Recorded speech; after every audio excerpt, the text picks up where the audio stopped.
Morning, morning, everybody. Michelle is here. January 13th, 2026. January the 13th. Ooh, wow. Already the 13th of January, 2026. And I wanted to come on through. I just had my breakfast and I wanted to come on through because, wow. I put a video out back in 2023 and I'll share the link to it. And I basically explain was attempting to explain certain modalities about which we all have a modality, and that's how we express ourselves. And I made fun. I made the topic fun because you need to. All of this seriousness about certain things it just makes it'll just make it more difficult for you to recognize the dangers of certain things that we're facing. And when I say make it fun, I mean you have to break it down to what it actually is, and that way you can address it without compounding other stuff on top of it and just blinding yourself and confusing yourself. So the topic was rumination. And so rumination, if you know the word, it's just nothing more, nothing less than overthinking. And we love to, I mean, overthinking is stagnation. You're spinning. You're not moving. You're not coming out of it. You're just constantly saturated in your thoughts about a particular topic.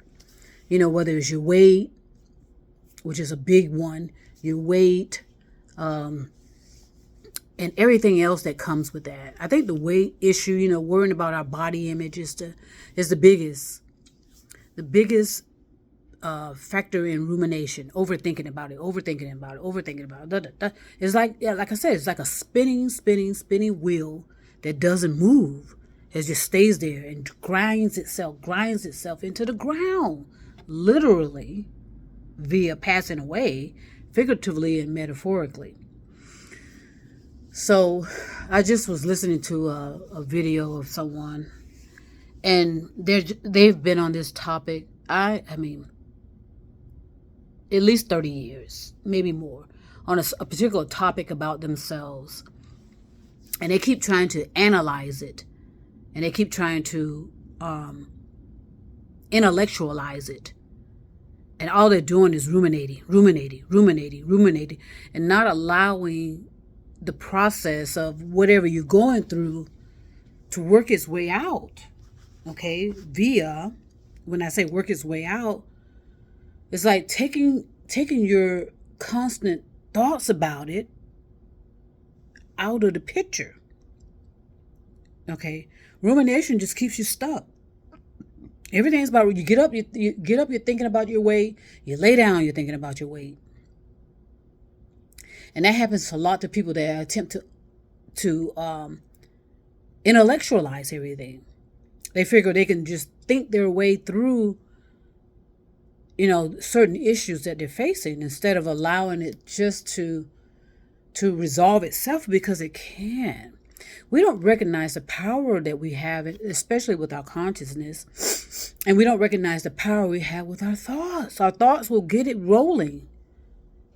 The proper thinking will get you rolling. But when you're overthinking, ruminating, you go nowhere. You're going to stay stuck there, stagnant forever.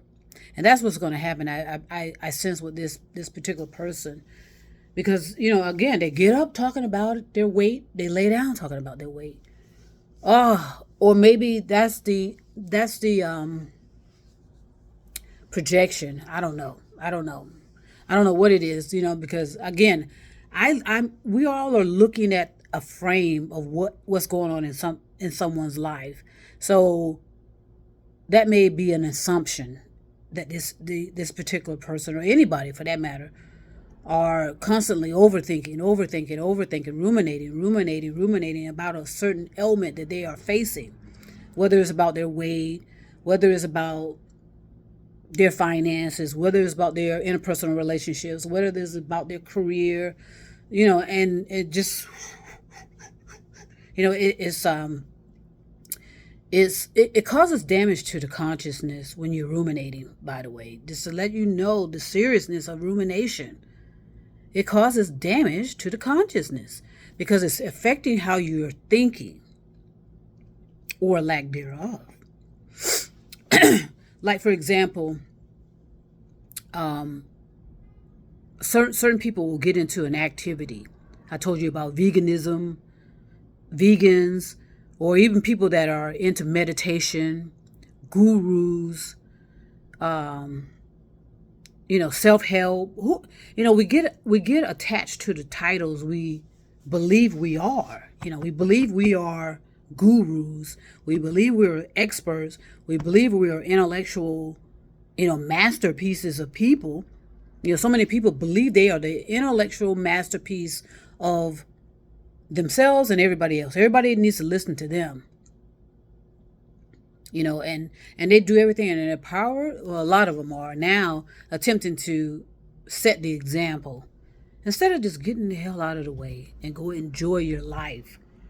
Some of you, because there's some that have been in, like I said, over 30 years talking about a particular subject that they have not mastered at all. And I pick that up all the time when people are thinking they've recovered, when they say that they've healed, and in most cases they have not. Okay. So we've been warned about, as I've been self-educating myself throughout, we've been warned about what rumination can do to you. Rumination can cause, as I said, damage to the consciousness. It can cause atrophy, and causes brain cells, which are not being used, by the way. When you are ruminating, your brain cells are not being used properly. So thus, atrophy occurs, and then you go into a stage of self-created man-made dementia. As they say, if you don't use it, you lose it.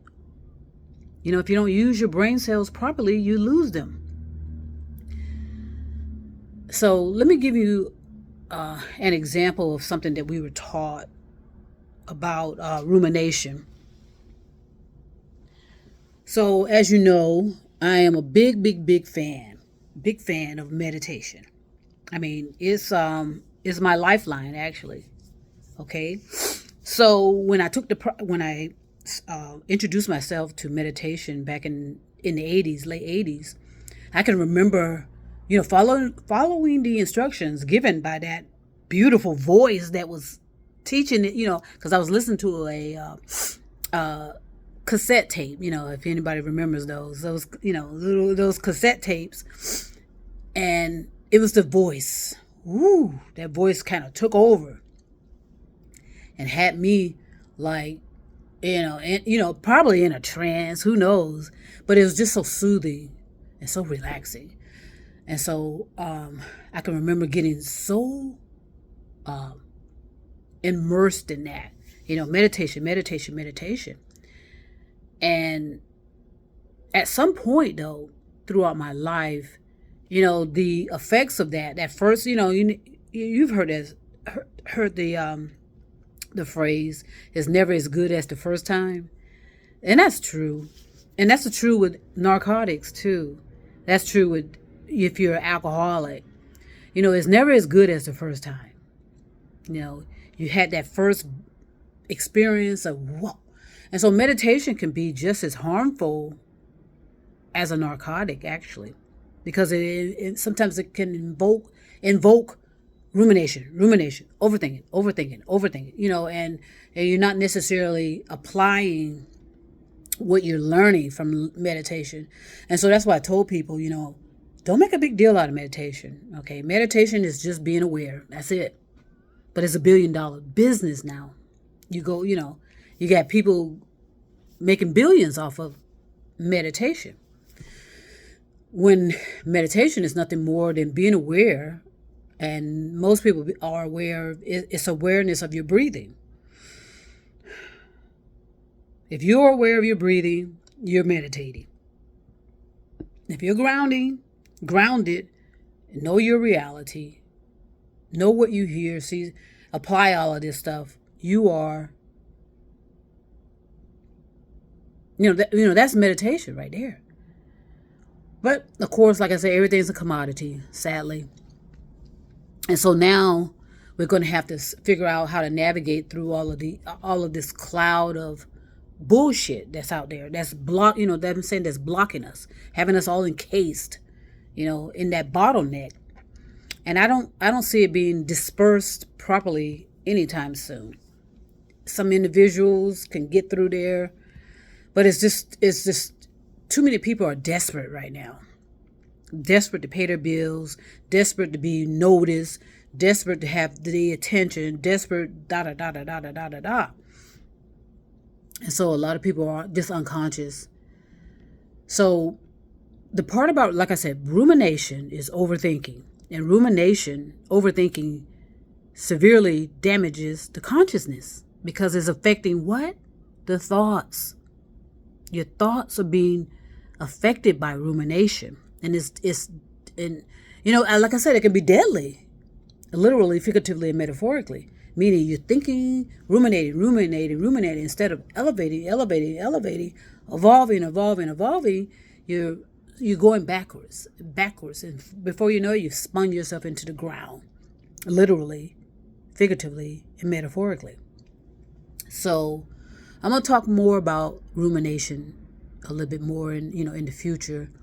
But it speaks for itself. You're overthinking. So how to snap yourself out of that and get a grip and okay, I thought my phone was about to fall because I lost I injured my cell phone holder. Injured it. But but rumination again is and so let me just tell you this, what we were taught about how ineffective meditation can be. Okay, meditation is a benefit, but it can be also ineffective when you're ruminating. For example, the walk for peace. Okay, I've talked about that. The walk for peace and how that is. I'm not sure how it's unfolding because we're not getting the proper coverage of it. Everybody's interpreting what it means, and I told you individually find out what it means to you. So, an example: how much effective am I if I just sit every day for 20 minutes and meditate? Okay, and meditate. Come out of the meditation. And then what? My point is this. You do not meditate just to get comfortable. Okay, you meditate to be aware. And to be aware is to be honest about what is going on in your environment, what is going on in your space. In other words, meditation is a way to reveal what's really going on. So how are you going to resolve it? What's really going on and how are you going to handle it? So a lot of people see it as, drinking is similar to exercising. Okay, you can exercise, but what else is there? You're thinking about exercising all day long, okay, which is fantastic, but what else is going on? What else needs to be resolved? So my point is this. Rumination causes stagnation. But you can be ruminating, like I said, with exercising, with how you eat, your weight, And so a lot of intellectuals are fantastic at rumination. because all what they do is they kind of rely on the same way they were taught in college or high school or wherever to continue to circle in that field of knowledge, ruminating, but they don't expand it. They don't expand their consciousness to consider something else outside of it. Scientists, that's where they failed, and that's why you find a lot of scientists who suffer early signs of dementia, and that's because they're ruminating. They're not expanding their knowledge to understand why Einstein's theory is just a theory. It was never explored to be considered knowledge, and therefore Einstein's theory is null and void.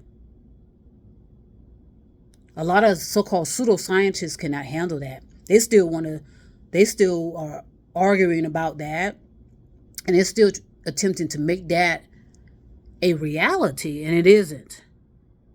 There were so many missed opportunities with these so-called pseudoscientists, where they were entering into, they still are operating off of physical energy. Physical energy only. They cannot see outside of matter. They cannot see outside of dark energy versus light energy. And so is this a stagnation. And so that's why a lot of them, like I said, they a lot of the intellectuals, suffer from onset of early dementia because they're ruminating. Their brain cells start to atrophy. They experience atrophy, and before you know it, they're into a self-created, man-made dementia. They don't, and the same thing can happen with meditation. You can, like I said, there's monks. Let's just talk about the monks for a minute, okay? They'll spend their whole lives just meditating, doing nothing else, resolving nothing, completing nothing. They just sit there and meditate all day long without movement. Because you start out with meditation with your eyes closed and you're sitting in a position of grounding yourself. Okay, that's the first phase of it. But as time goes on, you start meditating in every activity, every washing dishes, surfing the net, cleaning your room, cleaning your house, washing your clothes, that's meditation too. Okay, so again, the monks are walking for peace. Okay, that's movement. But what else is expected of that? Okay, when the Black Americans during the Civil Rights Movement, when they were out there walking and marching, they had an agenda in mind. They had plans in mind. They were looking for equality. They were looking for this and that. It's all documented. Okay. But at some point they realized, okay, the protesting is over. The walking in the streets is over. How do we elevate this? Okay.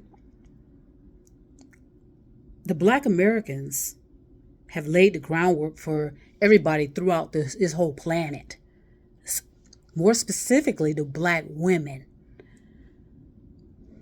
But nobody pays attention, So they're wondering why. So now a lot of Black women are minding their own goddamn business, and placing all of that effort back into themselves, and attempting to navigate through this phase of our realities, which don't look good. It doesn't look good for Black women, nor does it look good for the whole planet as a whole. We've ruminated ourselves into the ground. And so now we're going to suffer the consequences of that because nothing got done. Okay, with the Black American Civil Rights Movement, they had an agenda. They had a purpose. They had, They had ideas and stuff, and most of it was, I would say 80%, maybe 90% of it was dismissed. So now we have these consequences of a dictatorship. But like I said, the dictatorship started in the 40s with the dropping of the atomic bomb. And now all of us are facing health issues because of that. Consciousness, interference and some consciousness damage, in our thinking and such. So I'm gonna go ahead and stop right here. That's my introduction again to rumination. I'm gonna talk a little bit more about it in the coming days, because rumination is causing atrophy, consciousness atrophy, and it's going to bring on an onset of early dementia. And it's going to affect a lot of these so-called intellectual talking heads, because all they're doing is ruminating. They're not advancing and coming out of this constant thinking about their weight, constant thinking about this or that and the other. Okay? So I'm going to go ahead and start right now. And trust me, I will be back. Did I give the date? Yes. January 13th, 2026.